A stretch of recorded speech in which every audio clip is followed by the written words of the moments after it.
परम आदरणीय सभापति महोदय, मंचासीन निर्णायक मंडल समिति एवं उपस्थित मेरे प्यारे साथियों, मैं आरक्षी खुशबू चौहान केंद्रीय रिजर्व पुलिस बल आज सदन की राय से असहमत होते हुए वक्ता विपक्ष में अपने विचार प्रस्तुत करूंगी। महोदय, दर्द हद से तब गुजरने लगता है जब मेरी आंखों के सामने ताज, पुलवामा, छत्तीसगढ़ में शहीद हुए जवानों के शत विशत अधजले शरीर के टुकड़े, रेत के टीलों से ऊपर जाती लाशों के ढेर और कश्मीर की खून से सनी लाल रंग की सड़कों के दृश्य सामने आते हैं। उस पर मेरे प्रतिपक्षी महोदय का कहना ये कि मानवाधिकारों की अनुपालना करते हुए देश से उग्रवाद और आतंकवाद को समाप्त किया जा सकता है। महोदय, अब तो हमारा तिरंगा झंडा भी हमसे ये पूछने लगा है कि क्या बात है भारत, आजकल फहराने से ज्यादा मैं कफन में दफनाने के क्यों काम आ रहा हूं। महोदय, हृदय तो उस दिन फट गया जब बूढ़ी मां अपने बेटे के चिथड़ों को देखकर बोली कि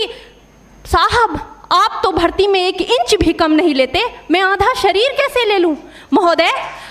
आज इन मानवाधिकारों के कारण इन आतंकियों के बंगलों की आकाओं की नाकफनी हंसती है और शहीद हुए हमारे जवानों के आंगन की तुलसी रोती है। जब एक शहीद हुए जवान की विधवा की वेदना चीख चीख कर ये कहती है कि प्यार भी भरपूर गया, मांग का सिंदूर गया, नन्हे नौनिहालों की लंगोटियां चली गई, छोटी छोटी बेटियों की चोटियां चली गई और आपके लिए तो एक आदमी मरा है साहब, मेरे घर की तो रोटियां ही चली गई। महोदय,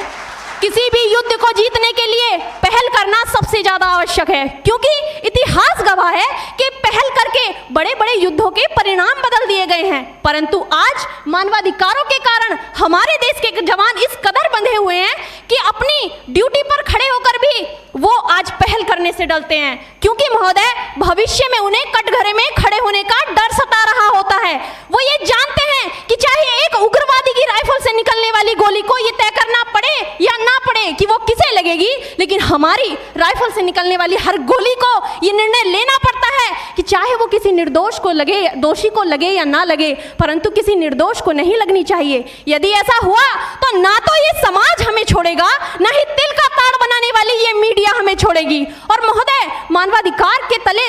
किसी जवान को दबाकर युद्ध के मैदान में छोड़ देना कोई वीरता नहीं, एक आत्महत्या है। क्योंकि महोदय, फूल को श्रृंगार दो ये मुमकिन नहीं और एक वीर को झनकार दो ये मुमकिन नहीं। जो हाथ बांध दे सेना के, ऐसे मानवाधिकार का पालन संभव नहीं। महोदय, आज सत्यनिष्ठा के मार्ग पर चलते हुए भी हमारे देश का जवान इन आतंकवादियों, इन पत्थरबाजों से डरता है, क्योंकि वो जानता है कि उसकी राइफल से निकलने वाली गोली अगर टारगेट को हिट नहीं भी करेगी तो भी 400 मीटर तक जाएगी, और यदि इस बीच वो किसी निर्दोष को लग गई तो महोदय हमें अपनी नौकरी से हाथ तक धोना पड़ सकता है। और महोदय, अपनी नौकरी को बचाने की खातिर एक जवान आज ये सोचता है कि चाहे सांप मरे या ना मरे, परंतु लाठी नहीं टूटनी चाहिए, क्योंकि आज हमारे देश के हालात कुछ ऐसे हो गए हैं कि चिरागों को हवाओं में उछाला जा रहा है, हवाओं पर भी रोब डाला जा रहा है। अरे हम ही तो बुनियाद है आंतरिक सुरक्षा की, और आज हमें ही नौकरी से निकाला जा रहा है।